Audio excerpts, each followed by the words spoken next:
Bakka jirtan marattuu nagaan kabajaa fi jaalalaa isiniif qabnu sinaa ga'u daawwattoota keenya kabajamoo filannoowwan OMN itti tumsitan garaagaraa isiniif mijeessinee jirra. Kanneen keessaa tokko miseensa OMN ta'uun OMN'if karaa fuulduraadhaan ka itti tumsitan filannoo miseensummaa ka YouTube keenya irratti argamudha. Fuula YouTube bana OMN jedha kataba.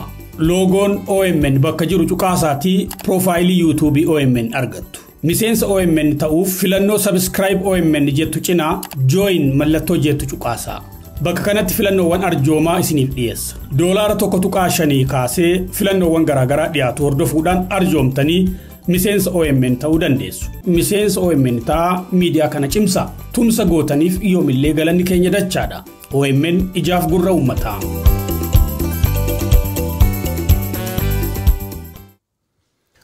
Ashama akkam jirtu kabajamtoota daawwattoota Oromiyaa Miidiyaa Neetwoork qophii odeessaalee keenya kan guyyaa kamisaatiin walitti deebineeti jira. Qophiin odeessaalee kan dhimmoota wayitaa'oo haala yeroo irratti mari'achaa ittiin isin waliin turuudha. Darbees odeeffannoo dhimmoota garaagaraa irratti xiyyeeffatan kan ittiin isin biraan geenyudha. Qopheessitoonni qophii kanaan yoo ingidaa Guyyoo Waariyoo fi Abrahaam Birruuti haga xumura qophii keenyaatti nu faana ta'aa jenna. Waa'illan koo baga nagaan dhuftan. Tole galatooma mee ajendaalee jajjaboo har'aa nu beeksisa. Ajendaan keenya jalqaba akkuma torban kan guutuu godhaturre koomishinii marii biyyoolessa Itoophiyaatiin wal qabata. Koomishinii kunniin mormiin paartiilee siyaasaa namoota dhuunfaatiin kutaa hawaasaa gargaraa irra godhamtu bal'inaan ammallee jilaan deemuu irratti argamti. Manni amantaa Ortodoksii Tawaahidoo Itoophiyaa leeni koomishinii kan keessatti nammatamne yaamichi naan godhamu koomii jedhadhaa dhiyeessee jira. Hammaleellee ayyootaaf ogeeyyiin Oromoo lakkoofsaan 80 caaltu gowwoomsi shiraa facuucaa biyyatti fufsiisuuf waan dabartu bu'aa tokkolleen qabuun fudhannu uummata Oromooleen hin fudhatin yaamicha dhiyeessanii jiru. Koomishinichaa wal qabatee dhaaldir deebine warra dubban.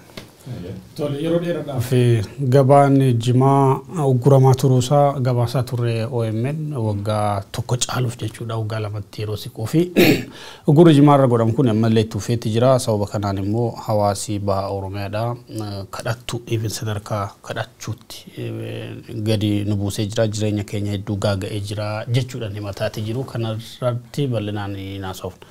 Dhimma kana bal'inaan kan irraa dubbannu ta'a. Isaan kanaan alattis dhimmoota akka odeeffannoo gaggabaabootti isin biraan geenyu ni qabna. Daawwattoonni keenya keessumaa gama YouTube OMN'tiin kan nu daawwattan YouTube keenya akka like gootan subscribe gootan waliif qoqqoodan miseensummaas akka guddiftan isin gaafana. Subscriberoonni keenya yeroodhaa gara yerootti lakkoofsi keessan dabalaati kan jiru.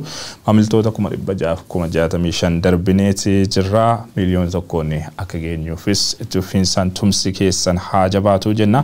Kanaan alattis miseensummaadhaan OMN'n cina dhaabbachuudhaaf gama YouTube OMN'tiinis membershipii akka subscribe gootan gama Facebookii keenyaanis akka subscribe gootan waamicha isiniif dhiyeessinarra deddeebine guyyeessa odeessa gabaabaa bira jiru eegal. Odeessa gabaabaa bira jiruuni koomishinii mirga namoota Itoophiyaatiin wal qabata. Koomishinii mirga namoota Itoophiyaa haal naannoo Amaaraa keessa jira laalchisuun kaleessa ibsa baasee jira. Ibsisa kanaanii labsiin yeroo muddama tanaannicha labsamte xumuramus yookaan expert ta'uutiin wal qabatee namoota dhimma kanaan wal qabatanii dhaman gad lakkisaa daangaa sochiilee khaasaa hammaleellee seerii dilee bakka akka deebi'u jechuun gaafatee jira. Akkuma beekamu naannoo Amaaraa keessa wal dhabdeen garee hidhattoota faannootiif mootummaa Itoophiyaa jidduu jalqabdu waggaa tokko lakkoofsiisuuf ji'oota lama qofatti hafa Adoolessa 2023 irra kaasuun waladhuu jiru. Wal dhibdee kanaan wal qabatee namni hedduun ijjeefamu dabri immoo namoota hedduun hidhamu gabaasotii garee mirga namoomaatiin bal'inaan agarsiisu. Namooti dhaman keessaa immoo warrooti siyaasaa yookaan hooggantooti siyaasaa paartiilee mormituulleen akkasumas paartii biibulchuullee irraa keessatti argamu. Akka fakkeenyaatti miseensi paarlamaa Hatay Kiristaan Taaddalee paartii Amaaraa Abeenirraa dabri immoo Abbo Boyaaloo Yohaannis Boyaaloo mammarii naannicharraa akkasumas kaasata shaagar bulchiinsa magaalaa Finfinnee irraa hidhamanii naannoo joottan 10 manidhaatti argamu. Warri kun amma labsii yeroo muddamaa tuniin waan dhumattee fi namooti kanaan wal qabatanii ajajama murtii tokko malee akkasumas aduma murtiin dhiyaatiin hidha jal jiran ka gad lakkifamanii yaamicha dhiyeessuu irratti argama. taatullee mootummaan Itoophiyaa labsiin tun xumura mordofee kaleessa irra kaasee namoota lakkoofsaan dhuugtaan manneen murtii dhiyeessaa turuusaa gabaasoti dhiyeessuun bahu jiran agarsiisu. Kalee qof nam lakkoofsaanii torbaanum kan keessa jechuudha nam lakkoofsaan 100 caalirratti matii banamuu isaatti dubbatama.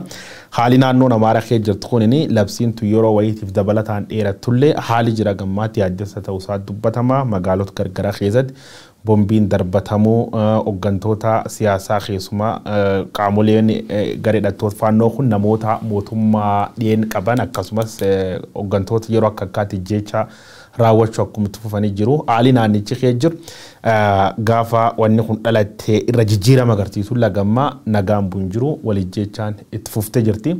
So koomishinichileen kanumaan wal qabatees baasee kan odeessi gabaabaa nabi jiru. Haala qabatamaa amma biyya keenya keessa jiruun yeroo ammaa naannoo Amaaraa qofatu bulchiinsa koomaand poostii jala jira jechuudhaaf nama rakkisaa kan naannoo Amaaraa kana adda kan godhu ifatti paarlaamaadhaan kan labsame ta'uu isaati. Ifatti bifa seera qabeessa ta'een jechuudhaaf gaani dandeenya seera qabeessa yoo jedhamee fi paarlaamaan harka baasee koomaand poostii yookaan bulchiinsa yeroo muddamaa labseeti kan inni jiru. Haa ta'uti kutaalee biyyattii biroo keessumaa haala Oromiyaa yoo ilaalle iddoowwan waggoota 5-6 waliin koomaand poostii yookaan bulchiinsa waraanaa beekamtii seeraallee hin qabneen bulaa jiranis ni jiru. Bulchiinsa waraanaa jalatti sarbamni mirga lammiilee akka inni babal'atu inuma beekame nama bulchiinsi waraanaa yookaan bulchiinsi koomaand poostii sarbamiinsa mirga dhala namaatiif sarbamiinsa mirga dimookiraasiitiif rakkoolee garaagaraatiif karaa kan banu ta'uudhaan wal qabatee lammiileen dararaa garaagaraa kan jalatti arganidha. Kun akka dhaabbatuuf gaafachuun isaanii waan gaariidha. Haa ta'uti akka walii galatti biyyattiitti nagaa deebisuutu barbaachisa taanaan yookaan mirgi lammiilee biyyattii akka kabajamutu barbaadama taanaan bulchiinsi koomaand poostii seera qabeessis kan seeraan alaas kan biyyattii irratti labsameeti jiru guutuun akka ka'u guutuu biyyattii irraa akka ka'uuf gaafachuutu barbaachisa jedhee yaada kana irratti hunda oltu jira. Haalli naannoo Amaaraa immoo waan fooyyee hin qabu. Haalli naannoo Amaaraa yeroo waraanni yookiin walitti bu'iinsi garee hidhattoota naannichaa fi mootummaa giddu galeessaa gidduutti dhalateerraa hamma tokko fooyya'ee jira. Mootummaan magaalotaa fi bulchiinsota godinaalee aanaalee deebisee dhuunfatee jira. Garuu lolli riphee loltoota naannichaa fi mootummaa giddu galeessaa gidduutti godhamu itti fufee jira. Akka guyyaa irraatti waraana jajjabaatu naannolee garaagaraa keessatti deemaatti jira. Naannoo Amaaraa keessa jechuu kiyya. So mootummaan koomaand poostii hin kaasaa yookiin immoo namoota sababa koomaand poostii yookiin labsii yeroo muddamaatiin deebisee hin hiikaa abdii jedhuun qabu. Akka guyyoon kaase namooti gariin isaanii warri jumlaa hidhaman murtii malee mana keessatti yookiin immoo bakkee hidhaa jumlaa keessatti hidhamaniiti kan jiranii warri mana murtiitti dhiyaatanis adeemsi mana murtii isaanii tuufeeti jira. Kana qofa osoo hin taane biyyattii keessatti yeroo ammaa nama hidhuun immoo itti fufeetti jira. Qondaalota paartiilee siyaasaa karaa nagaatiin mootummaa falman kan akka yaadattu hoggana Izeemaa Yeshawaas Asaffaa fa'aa Yeshawaas eenyuti?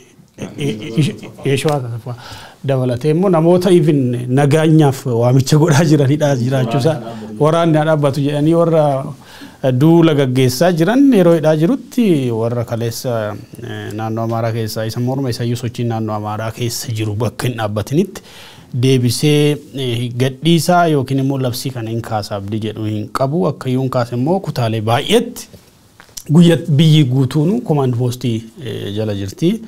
Egaa koomishiniin mirgoota namoomaa Itoophiyaadha. Akka koomishinii tokkootti waan akkanaa waan hordofuuf moonitar waan godhuuf waamicha godha malee waamichi isaa kun bu'aa tokkollee hin fidu yookiin immoo mootummaa irratti dhiibbaa gochuu hin danda'u. Ayyee gara odeessaa gabaabaa kan biraa kan nabira jirutti ceenaa sinodoosiin Bataskaana Ortodoksii Tawaahidoo Itoophiyaa caamsaa 21 irraa eegalee yaa'ii irra ture. Yaa'ii kanaan dhimmoota garaagaraa irratti mari'achuu murtoowwan adda addaas dabarsuu ibsa yaa'ii kana booda paaseen beeksiseeti kan inni jiru. Yaa'ii kana booda ibsa gama Phaaphaasii Bataskaana Ortodoksii Tawaahidoo Abuna Maatiyaasiin kennameen yaa'ii kanaan tokkummaa mana amantichaa nageenya amantoota ishee fi nageenya biyyaa akkasumas hariiroo Bataskaanattii fi mootummaa gidduu jiru irratti xiyyeeffannoon mari'ataa turuudha kan isaanii ibsanii bu'uuruma kanaanis murtoo adda addaa dabarsuudha beeksisaniitti jiru. walitti bu'iinsa guutuu biyyattiitti qabatee lubbuu namaa fi qabeenya biyyatti barbadeessaa jirutti akkaan gadduu ibsaniiti kan jiranii Bataskaanni Ortodoksii dhimma kanatti gadditee jirti waan jedhu ibsanii jiru. Qooda fudhattoonni wal waraansa biyyattii martiyyuu rakkoo jiru karaa nagaatiin akka furan nageenya waaraa biyyattiitti akka buusaniifis waamicha gootee jirti Bataskaanni Ortodoksii Tawaahidoo Itoophiyaa. Gama kan biraatiin dhimmi ijoon hedduun wal harkaa fuuchaatti jiran marii geggeeffamaa jiruun wal qabatee ibsa gama Bataskaana Ortodoksiitiin kenname kanadha. Koomishiniin marii biyyoolessaa marii geggeessaa jiru ilaalchisuun dhimma biyyaa irratti qooda guddaa yookaan qooda murteessaa kan qabdu Bataskaana Ortodoksii Tawaahidoo hin affeerree jechuudhaan ibsaniiti jiru. Bataskaanattiin marii biyyoolessaa irratti hirmaachuufis ta'e ajandaa dhiyeessuuf mirgi qabdu kabajamuu fi qabaa kun akka ta'uuf ammoo koree koomishinicha waliin illee mari'atee rakkoo kana furu hundeessinee jirra waan jedhu beeksisaniiti jiru. Hariiroo mootummaa waliin jiru ilaalchisuunis egaa yeroo dhiyoodhaas hariiroon guggufannaa wayii mul'ata ibsa yookaan qondaalonni jechuudha baanus abbootiin sinodoosii Bataskaana Ortodoksii keessatti miseensa ta'an garaagaraa yeroo gara adda addaatti dubbii isaan dubbatan akkasumas sochiiwwan taasifamanii wal qabatee hariiroon mootummaaf Bataskaanatti gidduu jiru boora'aa waan jiruuf wanti fakkaatu ni jira. Dhimma kanarratti illee koree hojjetu Bataskaanattiin hundeessuudha kan isaan ibsanii. Kan biraan sinodoosiin Bataskaana Ortodoksii Tawaahidoo Itoophiyaa yaa'ii isaa kanaan dhimmi murtoo irratti dabarse waa'ee walquunnamtii fi gaa'ela saala wal fakkaataa yookaan homosekshuwaal jedhamuudhaan beekamu irrattidha. Bataskaanattiin gaa'elaa fi quunnamtii saala wal fakkaataa gidduutti godhamu kan hin simanne ta'uu ibsuun cimsitee kan balaaleffattu ta'uudha beeksisaniitti jiru. Gaa'elli saala wal fakkaatu gidduutti godhamu seera uumaatiinis kitaaba qulqulluutiinis kan abaaramedha. Seera mana kiristaanaa keenyaanis ta'e waliin jireenya dhala namaa keessatti gocha tasummaa fudhatama hin qabnedha jetteeti jirti. Dhimmicha cimsitee kan balaaleffattu ta'uu ibsuun ejjennoo waan kana irratti qabdu fuulduraaf bal'inaan kan ibsitu ta'uu Abuna Maatiyaas dubbataniitti jiru. Yaa'iin sinodoosii kana fakkaata. Yaa'ii kun yaa'ii waggaati. Yaa'ii kanaan hojimaan mana amantichaan gamaagamamaa karoorri mana amantichaas waggaadhaan ni kaa'ama. Akka yaa'ii kanaatti akka dubbisaa jirutti karoora waggoota kurnanitti aananii kan mana amantichaas kaa'anii jiru lafa kaa'anii jiru karoorsanii jiru kan jedhu argee jira. Wanni hedduu gaarii immoo as keessatti hedduu natti tole waraanni akka dhaabbatuu fi sochii waraanaa biyyattii keessa jirutti gadda itti dhaga'ame ibsuu isaaniiti. Egaa manni amantaa kun yeroo waraanni ture yeroo keessuma waraanni Tigraay yeroo ture hoogganoota amantaa isaanii akka dhaabaatti gadi ba'anii illee waraana labsuu baatan phaaphaasootii fi namooti mana amantaa kana hoogganan gariin isaanii waraana leellisaa turanii waraana eebbisaa turanii. Waraanni naannoo Amaaraa keessatti erga dhalatee manni amantaa Ortodoksii Tawaahidoo Itoophiyaadhaan waraana balaaleffachuu ka'ee galtee jechuu dandeenya literally. Amaaraa keessa waraanni jiraachuu baate Oromiyaa keessa waraanni waggaa 5 ture jira. Yeroo waraanni Oromiyaa keessa tures waa'ee waraana Oromiyaa dubbatan turre. Tigraay keessatti yeroo waraanni tures manni amantichaa gadi ba'ee dubbachuudhaaf fedhiin agarsiifne phaaphaasii paatriyaarkii Bataskaanichaallee ukkaamsaa turanii. Dubbachuun hin dandeenye na ukkaamsu sagalee koo yeroo baay'ee yaalii gochaa ture jedhanii gadi ba'anii nama faranjii tokkotti dubbatanii achi ajandaa addunyaa ta'ee ture. So akka mana amantaa Itoophiyaatti miti kan aakti godhaa turan exercise gochaa turan jechuudha. Kun dogoggora guddaa hanqina guddaa Bataskaana Ortodoksii Tawaahidoo Itoophiyaa keessatti mul'atudha. Amma naannoo Amaaraa keessatti waraanni waan dhalateef waraanni guutuu biyyaatti haa dhaabbatu jedhani. Gaariidha. Waraanni guutuu biyyaatti akka dhaabbatu waamicha gochuun gaariidha. Nagaafillee waamicha gochuun gaariidha. Inni kan biraa marii biyyaalessaa jedhamu kana keessatti qooda akka fudhannuuf waamichi nu dhiyaanne kan jedhu mana amantaa kanarraa yoo nagoo baay'ee na ajaa'ibe. Baay'ee na dinqee torban lama dura majlisii yookiin gumiin dhimmoota islaamummaa Itoophiyaadhaa bakka bu'ummaa nuuf maluun arganne jechuudhaan komii dhiyeessee jira komishinii kana keessatti. Warri gumii dhimmoota islaamummaa Itoophiyaadhaa amma tokko bakka bu'iinsa argatanii jiru jechuudha. Jarri kun immoo waamamneeyyuu jecha jiru. Zero engagement yookiin immoo bakka bu'iinsas hirmaannaa zero qabna akka jechuuti ibsa isaanii keessatti kun dogoggora guddaadha. Qaamni hunduu hirmaachuu qaba. Hirmaannaan komishinii kana keessa yookiin marii biyyaalessaa kana keessatti mul'atu hin jiru xiqqaadha yookiin hirmaachisaa miti kan jennuuf tokko kanaafidha. Inni kan biraa wanna haaraa mootummaan deemsisaa jiru keessaa tokko wixinee dhaabbilee amantaa kan jedhudha. Wixinee dhaabbilee amantaa haaraa ba'aa jiru jira. Bulchiinsa dhaabbilee amantaa irratti bu'aan baay'ee of keessaa qaba. Wixinee haaraan kuni karaa isaan ilaallatuun ibsatti kennine yookiin immoo qabxiilee nu ilaallatan irratti deebii kennine mootummaadhaaf erginee jirra kan jedhu ibsa argee jirra. Suni tokko qabxii marii isaanii akka ta'e argee jira. Inni kan biraa dhumarratti kan kaasuu barbaadu kan miidiyaaleen Itoophiyaa wal harkaa fuudhaa jiran ergaawwan abbootii amantaa garaagaraa mana amantaa keenya keessa bahaa jiraniin darbaa ture. Mana amantaa yookiin Sinodoosii Bataskaana Ortodoksii Tawaahidoo bakka hin bu'u jechuudhaan ibsa baasanii jiranii miidiyaaleen mootummaa gara caalaan isaanii xiyyeeffannoon isaanii kanadha. Yaadattoota ji'oota dura Abuna Luqaas namni jedhaman Phaaphaasiin Sinodoosii Bataskaana Ortodoksii Tawaahidoo Itoophiyaa kan biyya Ameerikaa jiran ministeera muummee Abiy Ahmed ajjeesi kan jedhu waamicha godhanii jiranii waamicha sana yeroo jalqabaatiif balaaleffachuu seeti Sinodoosiin Bataskaana Ortodoksii Tawaahidoo Itoophiyaadha. Yaada isaanii gabaabsinee yaada Abuna Luqaas sana yaadachiifne guyyoo carrasii kenna.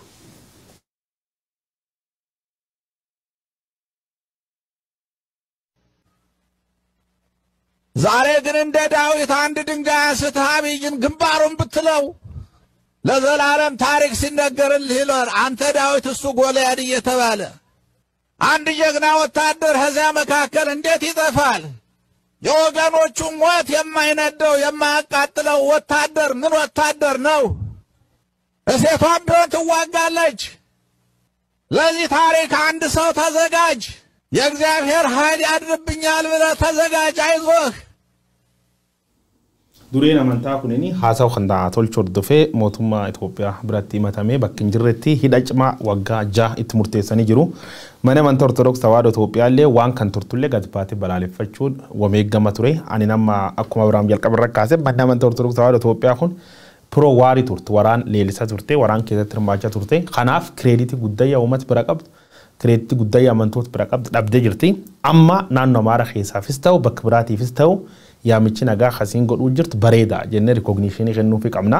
Qabxii warri martkan irra mareetayyuu qabxuun babbareeddu naga biyya irratti marii biyyoolessaatiin wal qabate qoomii qaban akkasumas gaa'ela asaar wal fakkaataatiin wal qabate balaaleffachuu warra qabxiin isaan kaasan qabxii midhaaddu irra guddaan mana amantaa Ortodoksii Tawaahidoo Itoophiyaa Abba Bunna Maatiyaas innilleen acuuca ahama sun jala ba'ee warrummaan armaan duraa waraan leellisa turan barbadees jecha turan is walii waraan balaaleffachuun isteeppii midhaaddu.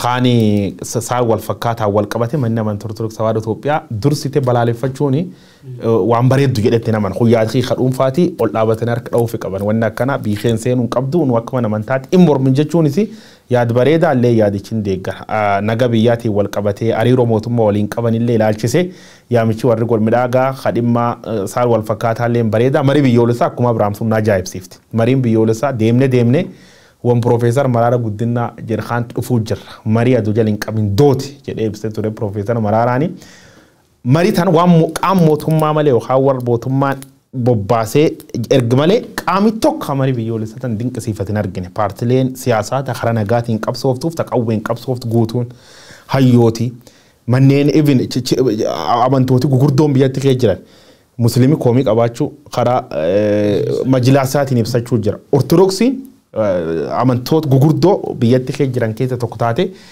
nu yaamamne iyyuu namni tokkoyyuu waan kanarraa nu hirmaachifne kun ta'uun qabate tokko midhiyeessisuuni mariin biyyoolessaa akkuma jedhan gareen tokko horum jaldeessa kaan taate hor jaldeessa ka jaldeessii qoftii dhufee walitti dhufee sirbee boqqolloo nyaatee galkaan ta'uu jirti. So wanni kun biyyatti rakkoo keessa baafti jedhan herreganillee wantooti ragaaleen hedduun akka agarsiisaa jiranitti wan fashaloofti jedhee ibsuu danda'a booda irratti ajanda kee waan taateef deemna irra dubban.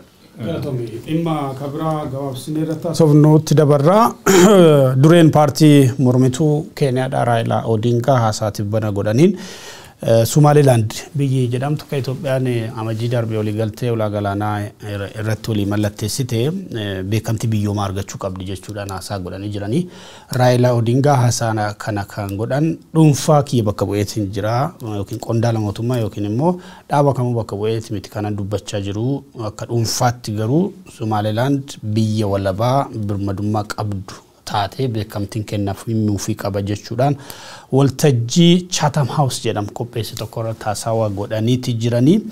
Egaa Somaliland biyya tasgabbii qabdu yeroo garaagaraatti filannoo tarmiisaa eeggate yookiin periodic election godhuudhaan beekamtuudha. International deal yookiin bakkeewwan garaagaraatti of bakka buutee biyya deal yookiin waliigaltee gaggeessituudha. Poolisii fi waraana biyya mataa ishee qabduudha. Waraanaaf poolisii mataa ishee chukooti daangaa kan qabduudha. Kanaaf biyya seena qabeettiidha jechuudhaanis biyya sanatti imala gochuu isaanii dubbatanii jiranii.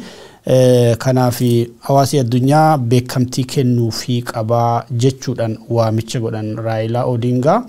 Egaa biyyooti hedduun Itoophiyaa duuba biyya tanaaf beekamtii kennuudhaaf fedhii akka qaban dhaabbati tokko gabaasaatti jira. Inside Africa barruun jedhamu. Egaa kuni dhiibbaa Itoophiyaan godhaa dhufte booda waan dhalateedha. Itoophiyaan amajjii tokko akka warra Faranjiitti waliigaltee ulaa galaanaa mallatteessitee waliigalteen ulaa galaanaa sun atakaaroo dhaalullee xiyyeeffannaa guddaa argachuudhaan bakkeewwan garaagaraatti hayyooti siyaasaa, dippiloomaatonni, seenaatarooti Ameerikaa, British keessaa miseensota paarlaamaa British namoonni ta'an garaagaraa Somaliland biyya ta'uu qabdi yookiin beekamtiin biyyoomaa dhaabbata biyyoota gamtoomaniitti kennamuu fi qabaa kan jedhu irra deddeebiin waamicha dhiyaataa jirudha. Raayilaa Odingaa miseensa duree paartii mormituu biyya Keeniyaati. Yeroo dhiyoo as immoo durataa Komishinii Gamtaa Afrikaa ta'uudhaaf dorgomaa jiru. Baha Afrikaatti carraa kennameef kanatti dhimma bahuudhaan nama Komishinii Gamtaa Afrikaa ta'uu danda'an jedhamee eegamaa jira. Because carraan kan kenname Baha Afrikaatti kan isaan dorgomaa jiru immoo Jibuutii fi Somaaliyaa irraa qofa natti fakkaata. Carraan isaan komishinii kana hoogganu yookiin immoo duree Komishinii Gamtaa Afrikaa ta'uu isaanii olaanaa akka ta'e himamaa. Yeroo sanitti immoo dhiibbaa kana caalu gochuu danda'u jennee amanna. Carraa guddaadha. Ajandaan Somaliland kan yeroo kamii olitti waan ho'eedha kan inni fakkaatu. Hedduun dhimma kanaaf xiyyeeffannoo kennaati jiru. Biyyi kun akka biyyaatti beekamtii argachuu qabdi jechuudhaan waamicha dhiheessaati jiru. Kun egaa tarkaanfii bulchiinsa Abiy Ahmed hordofeeti. Isaaniif hiree gaarii waan baneedha kan inni fakkaatu sochiin Abiy Ahmed. Ammam hariiroo Somaaliyaa fi Itoophiyaa rakkoo keessa buusus yookaan naannichatti muddamaa hammeessus warra Somalilaandiif hiree ajaa'ibaa waan banee jirudha kan inni fakkaatu. Adeemsa kanaan Raayilaa Odingaa fa'iinifaatti deeggaramuun immoo isaan fuulduraaf poozishinii isaan qabachuudhaaf deeman sanaan wal qabate carraa gaarii uumuudhaaf ni danda'a. Yaa Raayilaa by the way Raayilaani yaada kan jedhu dabarsee fi namni isa oppoos godhu Soomaleerraa amma nam dabalataa Jibuutii irra nam bira beekatti daran. So waan kanaan koomii qabaachuu isaatti dubbatamaa. Somaliland hariiroon isiin Itoophiyaa waliin jalqabde yoo Itoophiyaan beekamtii kan ta'e biyyoota 12 dudduuba dhufee gabaasee bakkum jiru ta'e hariiroon isiin Itoophiyaa waliin gootu gahee mataa ofii akkuma taphatu jiraate wanni amma akkasiin bitaatuuf addunyaa biraatti beekamtii kennaaf dhufe hundi caala jedhee kan herregu Soomaliyaa guddaa yoo caala Dimokiraasii nageenyaa fi badhaadhina milkaa'ee jiraachuu isiitiin wal qabateeti. Biyyooti 35 almost recognize godhanii jiran. China, Egypt, Ethiopia, France, Ghana, Israel, Libya fi Soviet Union dabalate biyyoota hedduun qaansilaa fi imbaasii achi keessa qabu hedduun isaanii biyyi tana officially ta'ullee baattu beekamtii kennaniif jenneetiin ibsuu dandeenya.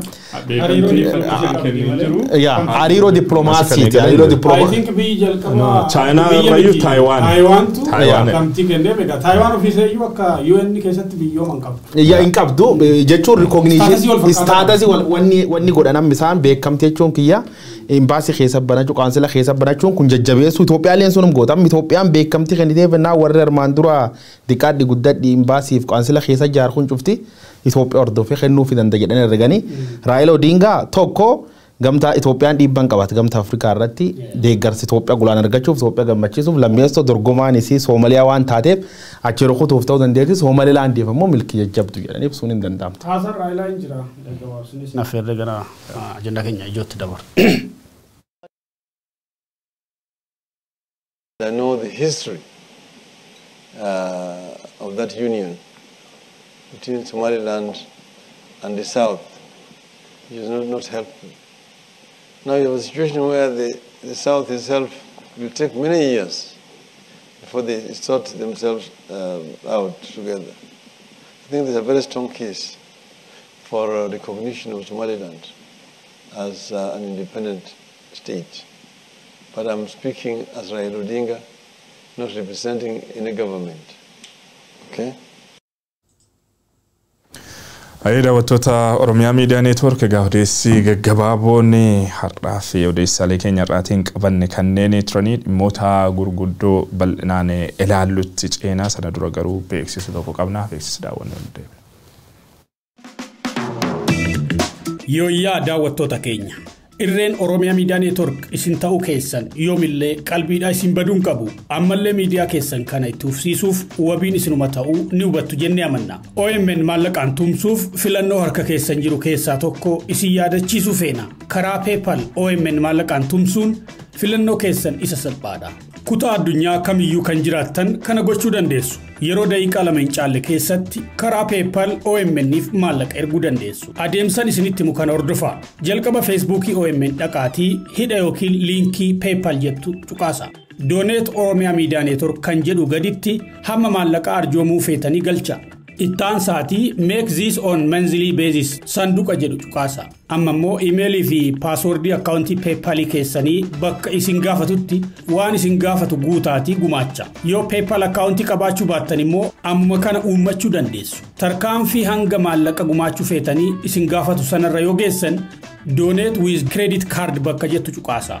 Biyya jirtan lakkoofsa kaardii keessanii fi eenyummaa keessan dabalatee odeeffannoo garaagaraa isin gaafatu guuta. Fiixee dhumaa guca kanaatirra saanduqa lamaan cuqaasa. Dhumarra agree and donate jedhee haga maallaqa gumaachitan bakka mul'isu cuqaasa. Amma Oromiyaa Miidiyaa Neetwoorkiif arjoomtanii jirtu. Ji'aan arjoomuufis waadaa galtanii jirtu. Miidiyaa keessaniif irree ta'uun uummata keessaniif sagalee waan taataniif ulfaadhaa.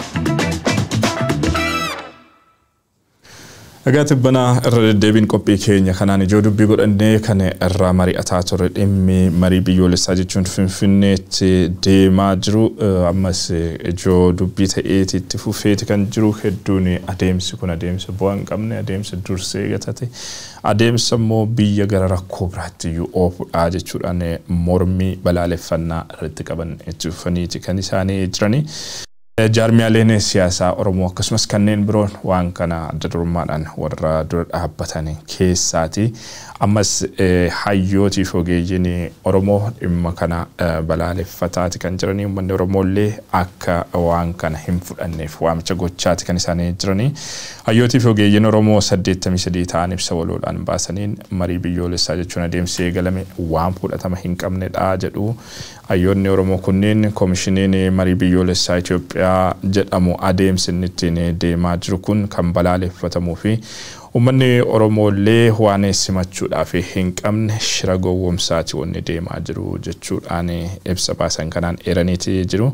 Gareen koomishinii marii biyyoolessaa Itoophiyaa jedhamee moggaafame kun adeemsa siyaasaa gowwoomsaa fi shira yeroo aangoo sirna hacuuccaa fi cunqursaa Abiy Ahmediin durfamu uummata irratti dheeressuudhaaf diriirfamedha jechaati jiru. Kana waan ta'eef nuti hayyoonni fi ogeeyyiin Oromoo hin simannu gadi jabeessinee balaaleffannaa Oromoonis waan kana fudhachuudhaaf hin qabu yaada jedhudha kan isaanii dhiheessaati jiranii guyyeessa. Yaa koomishinii marii biyyoolessaa kunini jalqabumirraa mormii gurguddoo keessummeessa dhufe amma immoo wadakka irraan bahee yaada ajandaa walitti qabachuu urga jedhee steep afran keessa sadeessoo gubbaa gahee Finfinnee korgodhachuu isa hordofe. Almost paartilee siyaasaa karaa nagaatiin qabsaanii durraa garee hidhattoota tammaan tan Itoophiyaa keessatti adda duree loluu jiran irraa dabri namoota dhuunfaa akkasumas kutaalee hawaasa gargaararraa mormii gurguddoo keessummeessuu irratti argama. Kan qofa don taane manneen amantaa yookaan amantooti gurguddoon biyyatti jiranillee hoomirra kaasuu jiru. Soo akka waliigalaatti nulleen torbaan guutuu waan irra dubbanneef marichi waan fashalaa fakkaata. Agancaalaa ragaan baay'een hin jiru. Kanumaan wal qabate hayyootaaf ogeeyyiin Oromoo lakkoofsaanii 83 taatu mariin jedhan kun gowwoomsi shiraafachuu Abiy Ahmed aangoo Abiy Ahmed fufsiisuu waan taateef uummatii Oromoo fudhatam dhabsiisuu qabaa nulleeni akka fudhatam hin qabne beeksisuu barbaannaa jedhanittiin ibsa baasanii jiranii kan malee warri aduun beekin tumsa jirtan isanii fayyadamuun taatu waan taateef wanni waan faayidaa hin qabne keessa baayaa mishedhanillee dhiyeessuu irratti argamu. Kanaaf sababoota gurguddoo lama dhiyeessanii jiran justification warra kanaafi tokko karoora guddaa mariita mootummaan gaggeessaa jiruuf dhiibbaa ala dandamachuuf waan jirkaatee jira. Akkuma beekamu gamtaa Awurooppaa United States of America dabalatee qaamoleen gargara marii nagaa gaggeessaa biyyattii naga buusa jechuun gaafachaa jiraachuun ni beekama. Itoophiyaan ammoo financial crisis rakkoo dinagdee hamaa keessatti argamti. Kanaaf ajaj warroota lixaatiif bitamuu qabdi. Yaadii warri jalqab dhiyeessuun kanaaf amansiisa fakkaata. Lammeessoo lol Tigraayin booda maqasa qulqulleessuuf yookaan yakka dalagsuun irraa dhiqachuuf marii jedhettiin qoosuu jira jettee jirti. Hayyootaaf ogeeyyiin Oromoo lakkoofsa 80 caaltuun inni hirmaachisummaa kan qabne amanamummaa kan qabne garee akkamtootaa isheen koomishinii hundaa waan taateef fudhatama hin qabdu jechuu irratti argamu.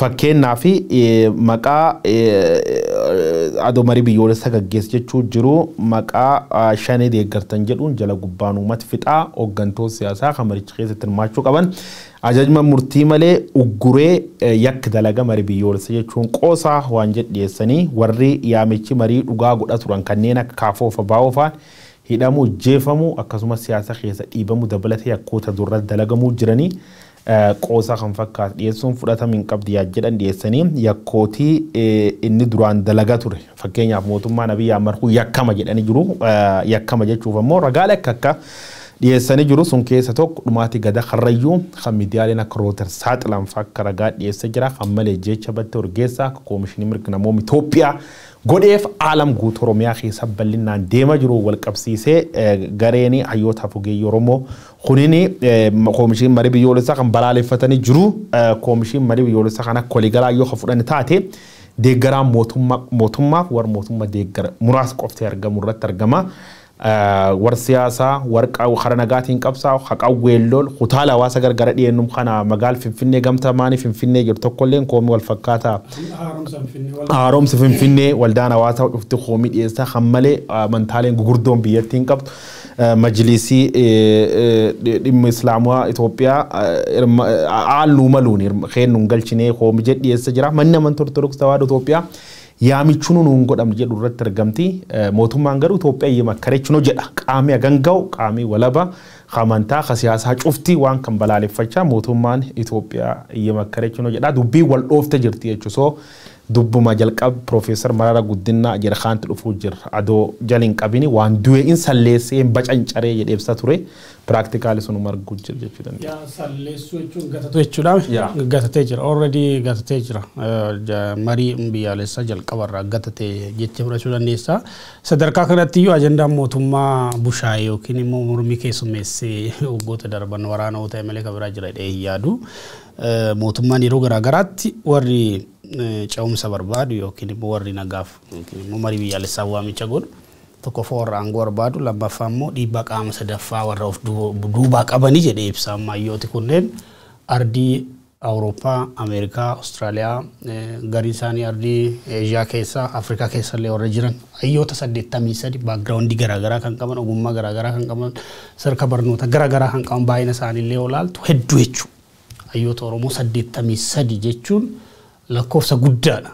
Warra kana keessa kamtu aangoo qoodachuu barbaada. Warra kana keessa kamtu dhiibbaa Ameerikaatiin mootummaa ce'umsaa barbaada jettee ofdhatu mootummaan kuni mataansaa of gowwoomsuu biyya keessaas taana baay'ee. Warri mariin biyyaalessaa godhamuu qaba. Mariin biyyaalessaa dhugaa godhamuu qaba. Itoophiyaan ce'umsa dhugaa barbaaddi. Warri jedhu dhaabbilee amantaatu aangoo barbaadamu. Waldaalee hawaasaatu aangoo barbaadamu. Murnoota siyaasaatu murni siyaasaa egaa aangoo faayidaa uummataa kabachiisuudhaaf aangoo namuu hin barbaada. Warra hunda kanatu dhiibbaa Ameerikaatiin socho'aa jira. Warra hunda kanatu aangoodhaaf socho'aa jira jettee yaaddu. Baay'ee gaaffii sitti kaasa osoo hin taane mootummaan kun akkuma gareen hayyootaa kun jedhe burjaajjiidhaan sobaan kachachala garaagaraatiin adeemsa kana keessa darbee aangoo isaa mirkaneeffachuudhaaf adeemsa deemaa jirudha. Mormii walirraa hin cinne ammallee deemaa jira. Mootummaan kun amma haala deemaa jiru hollaaruwani legitimate ta'uu barbaada jedhee yaadu. Koomishiniin mootummaan duruu legitimate warra barbaadu miti. warri osoo waraanni deemaa jiru marii gaggeessaa jirra jedhu akkamitti legitimeesii barbaade jettee yaadda. Koomishinumti bilisaa qaama wal waraanu murnoota siyaasaa walitti fiduudhaaf jedhamee marii akka gaggeeffamu sila aangoon aboon itti kenname legitimeesii malee itti fufuu barbaada by the way. Warri kun akkuma yeroo garaagaraatti dhaabbileen garaagaraa fi namoota siyaasaa dubbataa jiran meeshaa aangoo bilisiginaa itti fufsiisuu ta'anii jiran already jechuudha. So mootummaan illee legitimate ta'uun barbaadu dhiibbaa hawaasa addunyaa xiqqeessuu barbaada marii gaggeessinee jirra jedhamee akka fudhatamuuf akka hubatamuuf hawaasi addunyaa akka irraa callisu barbaada. Lammaffaa immoo deeggarsa maallaqaa argamuuf jedha yookiin argachuuf barbaadu karaa kanaan yoo argadhe jedhee itti deemaa jira. Sadaffaa immoo akkuma irra deddeebiin himamaa jiru aangoo ofii jabeeffachuudhaaf sochii godhamu hoo ta'e gadi wannumti marii biyyaalessaa fakkaatu as keessa hin jiru. Mariillee miti biyyaalessallee miti akka jechaa jiran hayyooti garaagaraa kora garee siyaasaa tokkicha yookiin garee bilisiginnaati jechuu dandeenya. Duratti koomishiniin marii mirgoota namoomaa Itoophiyaadhaa ibsa baasee argaa jirra. Naannoo Amaaraa keessatti komaandi poostiin labsamee ture yeroon isaa xumuramee jira. Komaandi poostiin erga xumuramee namoota hiitan gadhiisaa jedhee waamicha gochaa jira. Look yeroo kanatti biyyattii marii biyyaalessaa gaggeessaa jirti yeroo jennutti komaandi poostii jala jirti biyyattiin. Maal jechuu akka ta'e ifa dabar. Mootummaan kuni waraanallee dhaabuun barbaadu marii haqa qabeessallee gochuu hin barbaadu fudhatamallee hin barbaadu by the way. Legitimate ta'ullee fedhii hin qabu bar akkuma itti tufu barbaada. So bu'aa buusa jedhee hin yaadu dhiibbaan garaagaraa godhamaa jiru qalbii mootummaallee hin jijjiira jedhee yaadu adeemsa isaa tuufee jira mootummaan. Barbaachisummaa marii kanaatii wal qabate jechuunis adeemsa deemamaa jiru bu'aan buusamoo waan biyyattiidhaaf bu'aa buusamoo waan hiika hin qabne waan biyyattiin itti rakkoo biraa keessa seentudha waan jedhu irratti egaa guyyaadhaa gara guyyaatti kan yaada kennan kan qeeqan kan dhimmicha irratti xiyyeeffatanii ibsa adda addaa baasan babal'ataati kan isaanii jiran jalqaba irratti warra kookasii qofaaf dhiisanii turanii abbaa of kaafaa qofaaf dhiisanii turanii boodana keessa garuu warrumti faallaa jaraa socho'an illee itti makamanii ejjennoo sana yeroo isaan qooddatanidha kan argine. Dhimmoota biyyattii irratti yeroo amma ilaalcha lamatu jira Itoophiyaa keessa paartiin Itoophiyaanistii leellisaniif ni jiru warri maqaa Itoophiyaatiin socho'an jechuudha. Bu'uurri isaanii yookaan dudduubi isaanii waan biraa ta'us maqaa Itoophiyaatiin Itoophiyaa yeroo leellisan argina. Kan biraan immoo warri federaalistii jedhaman ni jiru. Jarri kun yeroo isaan waan tokko irratti waloodhaan dhaabbatan kan irratti argine tokko waan kana irrattidha. Warri kookasii paartileen federaalistiidha jedhaman jalqaba irratti mormanii boodana keessa warri Itoophiyanistiidha jedhamanis illee itti makamuuttidha kan isaan eegalan warra Kayhaapaa fa'aa innaata paartii fa'aa jedhaman illee boodana keessa wanti kun adeemsa bu'aa hin qabnedha biyya siin fayyadu rakkoonni furus hin jiru jechaati kan isaanii jiranii. Egaa mariin kun kan paartileen gama lamaaniin iyyuu morman ta'eeti kan inni jiru kan waldaaleen hawaasaa kanneen akka haaromsa Finfinnee fa'aa ifatti ba'anii morman ta'eeti kan inni jiru dhaabbileen mana amantaa ortodoksii illee dabalatee jechuudha kan ifatti morman ta'eeti jira gareen hayyootaa kan ifatti balaaleffatan ta'eeti jira irra deddeebiidhaan wanni argaati jiru. So kanarraa maaltu eegamaa waan jedhu ilaaluun barbaachisaadha akkuma gareen hayyootaa kun jedhe darbee ammoo kana duras dhaabbileen akka kookasii fa'aa akka jedhan kaayyoo aangoo paartii aangoo irra jiru sana itti fufsiisuu yookaan kaayyoo siyaasaa sana galmaan ga'u fedha isaa guutuu yoo ta'e irraan kan hafe biyya akka isheen bu'aa hin arganne yaada gamaa gamanarraa dhihaataa jiru kanarraa hubachuun ni danda'ama. Dhimmichi akkuma hedduun jechaa jiran hiree biyyattiin gara waan fooyyaatti ce'uudhaaf qabdullee gubuu adeemsa itti fakkeessaatiin hiree biyyaallee gubuu ta'eeti kan inni dhihaataati jiru qabeenya biyyaa qisaasuudha.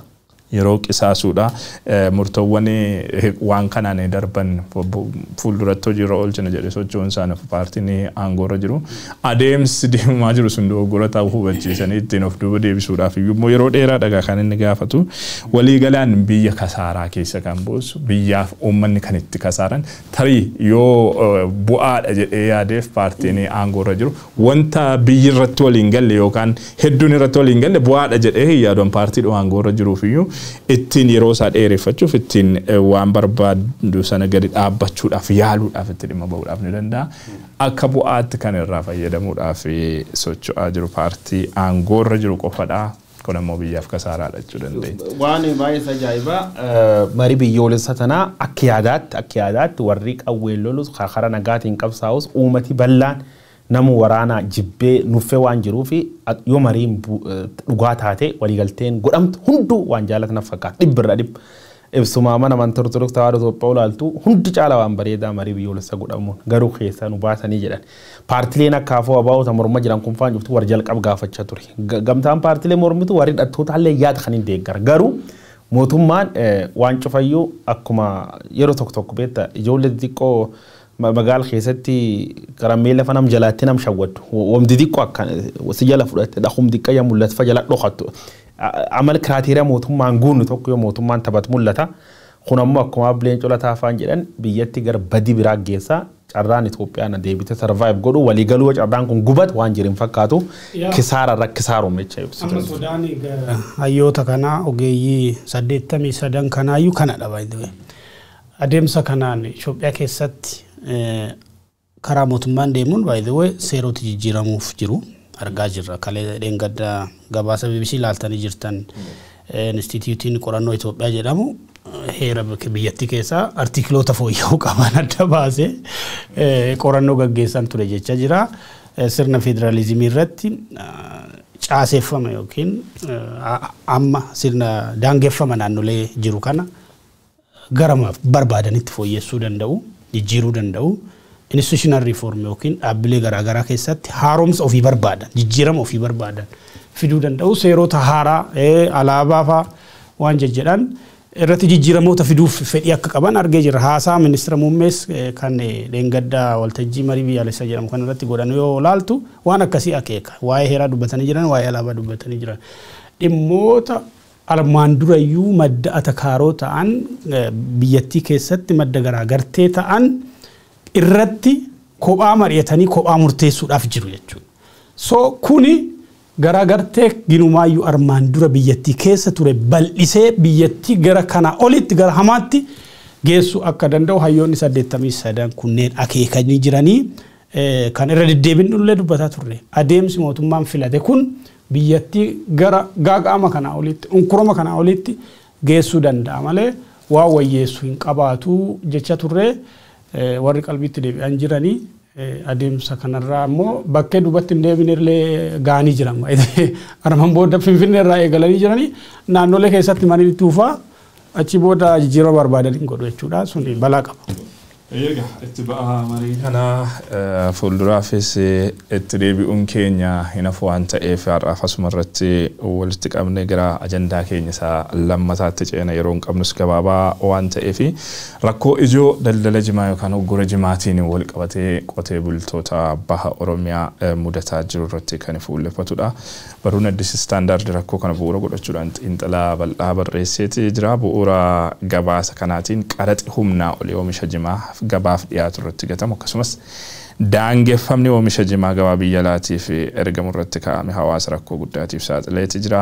Hawaasa rakkoo irra buusu irra darbe ammoo galii biyyattiin damee kanarraa argattullee balleessaa jiraachuu oomisha kanas mancaasaa jiraachuudha.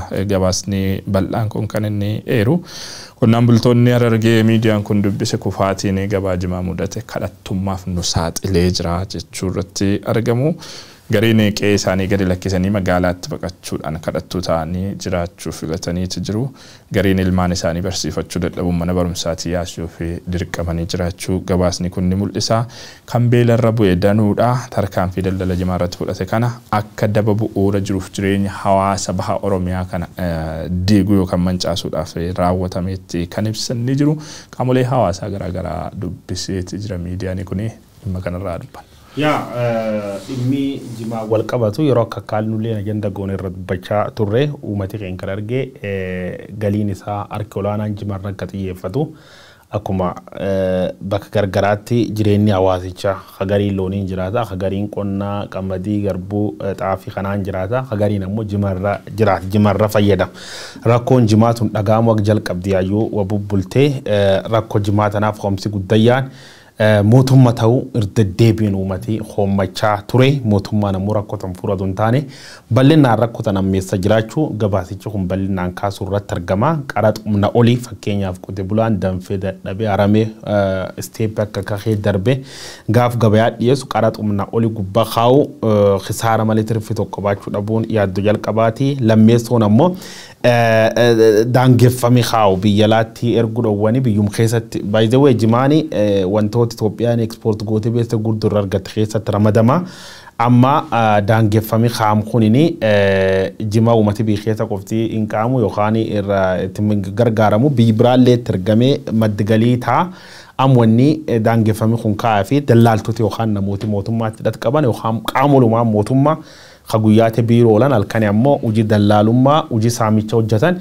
harka caalmaa ofirraa fayyadamuuf uummata hiyyeessu gurguruu irratti argamu kanumaan wal qabate akkum daa'imni mucaan jirgaafa ati hoosiftu suniin danqab uummatillee danqamee jira jechuu dandeenya barattooti yuunivarsiitii akka baratan dhalattooti uummata keenya karargee kun saati ammaan tana rakkoo hamtu kee jiraachuu deddeebiin dubbachaa jiru barattooti yuunivarsiitii barachuu hin dandeenye maatiin tiin harka caalmaa jimaa kana irraa nu barsiifti wanni nuti ambisiyaanu waan nyaatan dhugan argachuutti hin jirani beela saaxilamne jechuu irratti argamu so booranfaa bakka gargaraatti ka'umsi guddaan beela honge jedhanii itti waliigalee turre honguma honge cinaatti ammoo sababi namtolchee kanneen akka gurjimaa haqarat gubbakaan kadaangifama akka biyya laatti argin godhan kun uummata argee dararuu irratti argama mootummaa yeroo akka kaan rakkotan furuuf jedhee karaa daldalmaanii kanaanii ifoomse ture garuu rakkoon sun guyyaa lamaaf jedhanii guyyaa sadii soortaru namooti dhiyeen qaban ka dubbatanillee woom itti darbu yookaan sodaachisanii afaan qabatu uummata rakkotan fakkaatu keessatti argamu. Yeroo dheeraaf waan kana haasofnee turree marii bal'aa goonee hawaasa baha Oromiyaa ka biyya keessa jiru ka biyya alaa jiru irra dubbisaa turre akka OMN'tti rakkoon kun furamee yoo jedhamus deebi'ee dhalataa bara darbee ministeerri daldalaa fi regional integrationii armaan dura uggura jimaarra kaa'e ilaalchisee ibsa baasuudhaan uggura sana kaasuusaa qaraxa ilaalchisees labsii baasee ture yaadadha ergasiis haalli kun waan fooyya'e hin qabu ittoo ammaachaa dhufuudha gabaasa kana keessatti kan argaa jirru kanullee quba qabnu jechuudha rakkoo waan guddoo hedduu jira tokkoffaa mootummaan baay'ina keellaa armaan dura jimaa qaraxuudhaaf dhaabee ture hin dabalee jedhani hawaasi Harargeedha keellaan bakka bakkatti dhaabbatee keellaa hundumaa yoo ceetu hin qaraxamtaa gatii jimaa ittiin bitatte yookiin immoo gatii production cost illee covering godhu wanni itti qaraxu sun gatii jimaatii olillee akka ta'edha kan kaasaa jiranii miseensi paarlaamaa tokko Mahammad Qophee namni jedhaman inni darbe paarlaamaa gubbaatti akka kaasanitti keellaan armaan dura daangaarra ture keessumaa jimaa export gochuudhaaf gara wala keessa magaalaatti dhufee Harar keessatti jimaan qaraxamaa jedhuudhaan akka rakkootti kaasanii jiranii qaranni dabaluun keellaan baay'achuun rakkoo guddaa ta'ee jira export limit gochuuf fakkeenyaaf daangeffama exportii yookiin jimaa alargii irratti kaa'ame guyyaatti kiloogiraama 17,000 caalaa gara alaatti ergamu jedhanii uggura kaa'anii jira warri mootummaa kunis rakkoo mataa isaa uumee jira oomisha hunda qaraxuutu immoo jira amma akka argaa jirrutti jimaa harkatti baannee deemnurree nu qaraxu jedhee namni tokko kanan qama'u hin qaraxanii jedhee fakkeenya kaasee jira gabaasa kana keessatti jimaati qamuuf harkatti qabattee awwadaay gara Harargee maltu hundaa qaraxa akka faltu si dirqisu jechuudha. Aqaaraa tokko yookiin immoo waan harkatti baattee qamuuf deemtu qaraxu jechuun maal jechuudha. Kana yoo dhageessu baay'ee nama rifachiisa. Abbaa feetu immoo si qaraxaadha. Anarkiitu jira jechuudha. Seera da'oo godhachuudhaan seer dhablummaa babal'ataa jiru jira jechuudha caasaa mootummaa kana da'oo godhachuudhaan seera yookiin dambii bahe kana da'oo godhachuudhaan namni abbaan fedhe jimaa qaraxa jechuudha keellaa dhaabe even keellaan kamtu seera qabeessa kamtu seera malee ijaarame kan jedhullee adda baasuun baay'ee rakkisaadha lakkanaa keessatti baay'ee ulfaataadha kana wajji wal qabatee warri mootummaadha seerri isaan baasan kan to'annoo jimaa irratti baay'ee rakkoo qabaachuu isaatu natti mul'ata GPS qaban fayyadamuudhaan geejjiba jimaa to'annoof to'achuudhaaf kan dirqisiisu seerri tokko ba'uusaati kan gabaasa kana keessatti argee jira. Kana malees alergitoonni haaraan galmaaf waggaatti yoo xinnaate jimaa meetirik toonii 100 erguudhaaf waadaa galuu qabu jedha. Kanarratti hubannoon tokko hin godhamne. Qonnaan bulaan ittamanee hubannoo tokko malee tarkaanfiin yookiin dambiin akkasii gubbaa gadi irratti fe'ameeti jira. Warri amma tarkaanfiin kun immoo gaa kan miidhaa jiru warra alergii qofa miti kan hubachuu qabdam nama jimaa qama harkatti baatee deemullee qaraxuun ko dambii kana walitti dhufu bar so seera da'oo godhachuudhaan caasaan mootummaa han badhaadhina dhuunfaaf dhimma itti ba'aa jiraachuudha kuni hawaasa hedduu miidhee jira magaala tokko keessa ijoolleen barachuu dadhabdee maatiin ijoollee ofii barsiisuudhaaf dabtara bituu fi nyaatallee kennuu fi dadhabee magaalaa wadaay keessa barataan kuma ol kan ta'u barnoota dhaabee jira jechuun magaala tokko bar magaala tokkitti keessa kuma kudhan yaa kun hirriba nama dhoowwuu qaba bar warri naannoo sana bulchan oduu kana yoo dhagaan rifachuu qabu bar qaana'uu qabu akka mootummaatti akti goona jettanii yaaddu amma warri magaalaa wadaay bulchitan dubbatu qabdu warri miseensi paarlaamaa dubbatu qabdu warri caffee bakka buutan hawaasa kana bakka buutan mootummaatti dubbachuu qabdu yeroo garaagaraatti in fact mootummaa federaalaatti ministeera muummeetti caasaa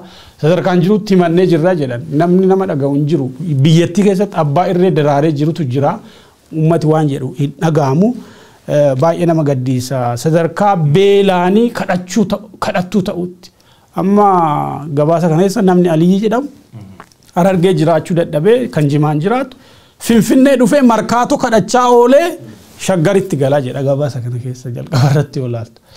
So kun baay'ee nama gaddisiisaa nama rifachiisaa qalbitti deebi'aati uummata kana beelatti hin geessina. Uummanni kun homaa isin hin gaafanne bar haa nagadadhu haa oomishadhu dafqa kiyyaan haa jiraadhu jedhe wanni gaafatan jiru. Hundaa'ollee kan miidhamaa jiru qotee bulaadha. Daldaltoota jimaa yookaan fayyadamtoota jimaa olitti qotee bulaa jiruuf jireenya isaa bu'uurri jiruuf jireenya isaatii oomisha jimaa irratti ta'ee jirudha. Jimaa gabaa geeffachuudhaaf hin dandeenye jimaa yeroo gabaa geeffatutti bakka bakkatti kellaa dhaabbatuun itti qaraxama. Sana biraan gatiin jimaa sababa qaraxa kanaatiin sadarkaa olaanaadhaan gadi bu'eeti kan hin jiru. Qotee bulaan kasaaraa guddaa keessadha kan inni jiru kan namoonni miidiyaan kunillee kanaan dura OMNs gama isaatiin dubbise kan isaanii himaati jirani. Jimaa kiiloogiraama tokkorraa haga birrii 35 faa qaraxuudha kan jedhame iddoo tokkotti qaraxxee immoo hin xumurtu meeshaa tokkoof yookaan oomisha tokkoof yeroo 2-3 sanaa olidha kan itti qaraxxu mootummaan naannoon qaraxa magaalaan hin qaraxa mootummaan federaalaa hin qaraxa bakka bakkatti daangaarratti iddoo hedduutti kan qaraxamu ta'uudhaan wal qabate gatiin qaraxa jimaatiif kaffalamu gatii jimaa sanaatii olidha ta'eeti kan inni jiru kanaan qotee bulaan kan inni kasaaraa guddaadhaaf saaxilameeti jiru dhimmi deemaa jiru kun waan seeraan alaa akka ta'e oomisha tokkotti yeroo 2-3 qaraxuun seeraan illee kan deeggarame akka hin taane ogeeyyiin seeraa as gabaasuma kana keessatti illee yaada kennan wanni isaanii ibsanii inni jira gama kan biraatiin seera dhablummaadhaaf waan karra bane ta'eeti kan inni jiru dambiin imaammanni daldala jimaa mootummaan diriirsee jiru kuni abbootiin aangoo akka barbaadan kan isaanii kana bu'uura godhachuudhaan saamaati jiranii bulchiinsi magaalotaa akka barbaadan saamaati kan isaanii jiranii waan kana toora qabsiisuun hin danda'amne wanni kun kan inni fayyade tokkoof tokko daldaltoota qondaalota mootummaatiin walitti hidhatanii daldala jimaa to'achuu yookaan daldala jimaa dhuunfachuudhaan sanarraa qofaatti fayyadamuudhaaf socho'an qofa fayyadaa jiraachuudha kan jiraattonni deddeebiidhaan komataatii jiran waan kana namoonni hawaasa sana bakka bu'an yeroo adda addaa paarlaamaa fi caffee irratti illee yeroo dubbatanii akka sirratuuf gaafataa turan dhagahaati kan ture tarkaanfiin sirreeffamanii fudhatamaa jedhameeti ture haa ta'uti haga har'aatti rakkoon kun itti fufeeti jira kanan dura dhimma kana wal qabatee waan Muhammad Qophee namitti dura jette paarlaamaa irratti dubbataa turan tokko dhageenyee walitti deemna. በሀገራችን የውጭ ንግድ እንቅስቃሴ ውስጥ ከፍተኛ ድርሻ ካላቸው ምርቶች አንዱ ጫት መሆኑ ግልጽ ነው። ጫት ለሀገራችን በሁለተኛ ደረጃ ውጭ ምንዛሬ የሚያስገኝ ምርትና የምስራቅና ምዕራብ ሐረርጌ የህዝብ ኢኮኖሚ መሰረት የሆነ የህዝቦች መተዳደሪያና የአካባቢው እንቅስቃሴ የደም ስር ነው። ይሁን እንጂ ከቅርብ ጊዜ ወዲህ የንግድና ቀጠናዊ ትስስር ሚኒስቴር የጫት ንግድ በኮታ እንዲከናወን ያስተላለፈው የተሳሳተ መመሪያ በጫት ንግድ እንቅስቃሴ ላይ ያሳደረው ተጽዕኖ ገሃድ ወጥቶ የማስተካከያ እርምጃ ቢወሰድም የንግዱ ጤናማነት ሊመለስ ባለመቻሉና ጣልቃ ገብ እጆች በመበራከታቸው በህብረተሰቡ ላይ ከፍተኛ ችግር በመፈጠር ላይ ይገኛል። ይባስ ተብሎ ድንበር አካባቢ መደረግ ያለበት የጫት ንግድ ቁጥጥር ሐረር ከተማ ላይ እየተደረገ ጫት ከጠዋቱ 12 ሰዓት እስከ 7 ሰዓት ብቻ እንዲተላለፍ ሰዓት ተገድቦ በቁጥጥርና በተለያዩ ምክንያቶች በርካታ ጫት የጫኑ ተሽከርካሪዎች ፀሐይ ላይ ለረጅም ሰዓት እየቆሙ ምርቱ በፀሐይ እንዲቃጠልና እንዲጠወልግ በነጋዴዎች ላይም ኪሳራ እንዲደርስና የሀብት ብክነት እንዲደርስ በዚህም ሳቢያ ሙስና እንዲበራከት በማድረግ እኩይ ተግባሮች በመፈጸም ላይ ይገኛሉ። Egaa akkuma jenne rakkoon jimaa wal qabatu sun inni waan dhalatee miti waan ture miseensi paarlamaa kunu gaafii tana dhiyeesse naannoo waggaa waan caalna fakkaata ji'oota hedduu turre jirra garuu gaafasi furmaata itti kenninaa jedhanii waada seenanii jiranii furmaati wamuutu hin jiru jechuu mootummaani gaafa waraana galee addunyaarra dhiibamee khasaaru madgalii qabaachuu qaba mootummaa Itoophiyaa isaati ammaan tana goroorroon isaallee baay'ee bal'oo yookaan laaga bal'oo qaba laaga bal'oo jechuuni faarse bultoota namoota trash ta'an hedduu ramadee waan bobbaasuuf namoota kan nyaachisuuf ofii hojii siyaasaa dalaguuf qawwee bitachuuf maddi galii qabaachuu qaba mootummaan isaati ammaan tana ammoo madditi galii isa diinagdeen sababa waraanaatiin wal qabattee butuutu kisaaraan akka dhaqqabu dippiloomaasii irra dhiibbaa waan jirtuu fi qaraxa armaan dur nu seenaa keessa dhageenyeen beencuuf ya girgiddaa jedhanii finfinnee keessa waan akkasii facoo ya xaaraa jedhanii sarara manaatillee gibira baaftaa girgiddaallee gibira baaftaa duriyyeen waan kanarra qoosa turte burganama ammoo dhirsa keetiifillee gibira baaftaa niitiillee gibira baaftaa akka nuun hin jenne jedhanii qoosan arge ture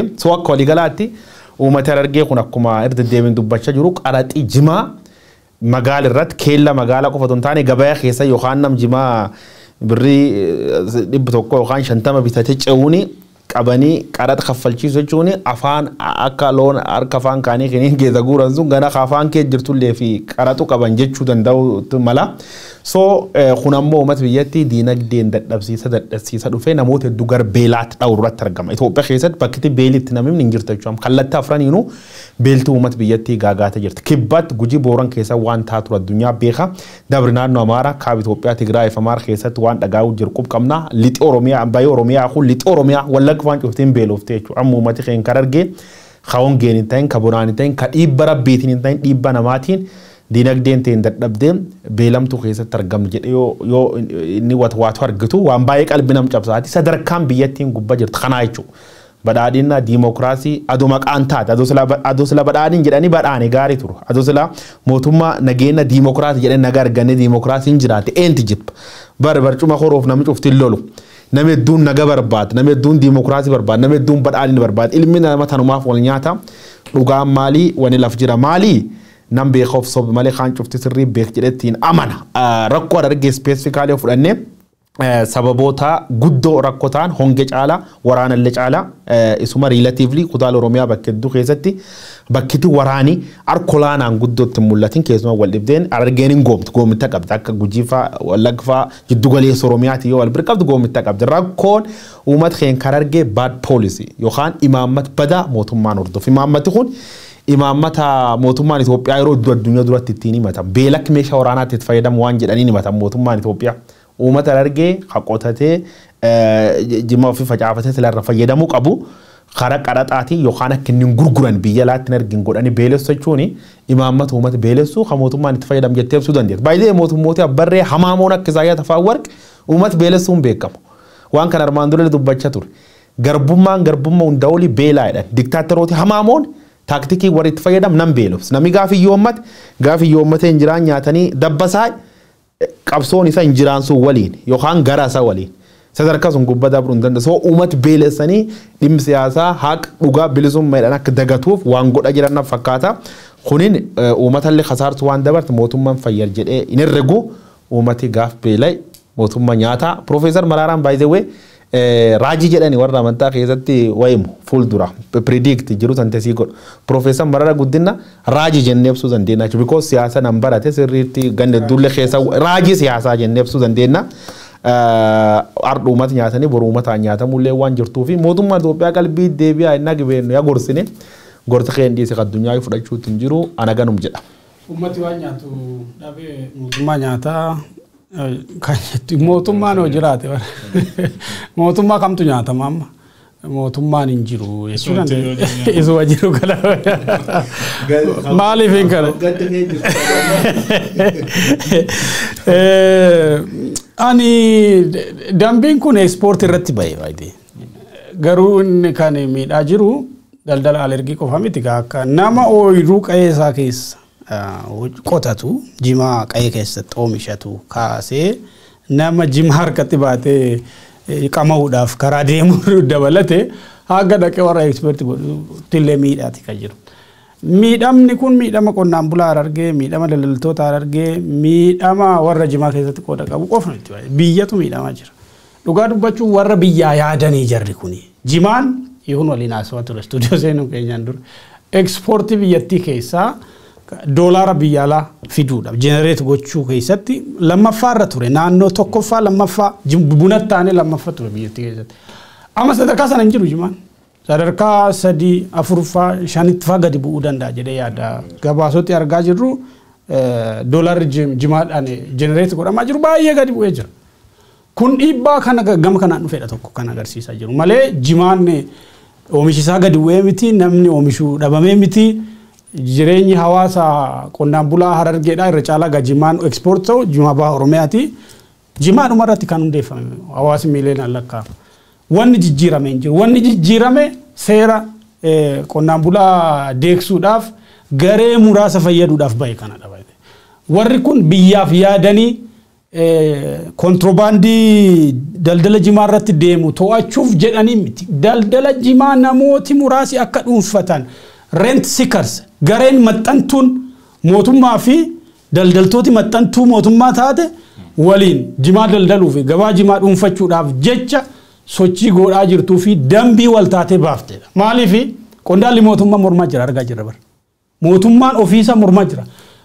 Miseensi paarlaamaa mootummaadha Muhammad Qophee Obbo Muhammad. Miseensoti caffee mormaa turan.